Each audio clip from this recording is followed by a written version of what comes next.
Hello বন্ধুরা, একটা নতুন ভিডিও নিয়ে চলে এলাম। যারা রাজমিস্ত্রি কাজ করো, যেসব রাজমিস্ত্রি যারা লেবার আছো বা মিস্ত্রি যারা মাথায় ইট তুলতে পারো না, তাদের জন্য একটা ভালো ভিডিও আছে। ভিডিওটা স্কিপ করবেন না। মানে যারা মাথায় ইট তুলতে পারো না তাদের জন্য এই ভিডিওটা গুরুত্বপূর্ণ। মানে যারা মাথায় ইট তুলতে পারো না তাদের জন্য একটা গুরুত্বপূর্ণ ভিডিও। এরকম একটা বস্তা নিয়ে নিবা। এই বস্তাটা দুভাগে ভাগ করবা। এভাবে দুভাগে ভাগ করার পরে এভাবে চারখানটা ইট নিয়ে এভাবে ভরে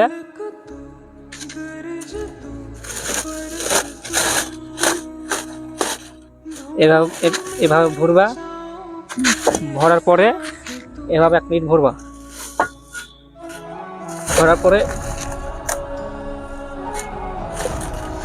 এভাবে ধরবা, তাহলে মাথায় ইট বইতে হবে না। তাহলে যারা রাজমিস্ত্রি যারা কাজ এভাবে দুটা করে ওটাকে করে নেবা। এটাকে এখান থেকে কেটে নেওয়ার পরে এইভাবে ভরে দিয়ে দু হাতে দুটা পাঁচটা করে 10 ঘন্টা ইট উঠে যাবে। অত পরিশ্রম হবে না, মানে অত খাটনি হবে না, বেশি ইট উঠা যাবে। ভিডিওটা করার জন্য একটাই উপকার, যারা মাথায় ইট তুলতে পারো না তাদের জন্য এই ভিডিওটা সবথেকে উপকার হবে। মানে যত ইট বসাবে কোনো পরিশ্রম হবে না, একতলা দুতলা এইভাবে ইট টালিয়ে উঠাতে পারবা। মানে আমার এই ভিডিওতে যদি তোমাদের কোনো উপকার মনে হয় তা আমাকে কমেন্টে বলবা। আর আমার ভিডিও যদি ভালো লাগে তাহলে লাইক কমেন্ট করবা।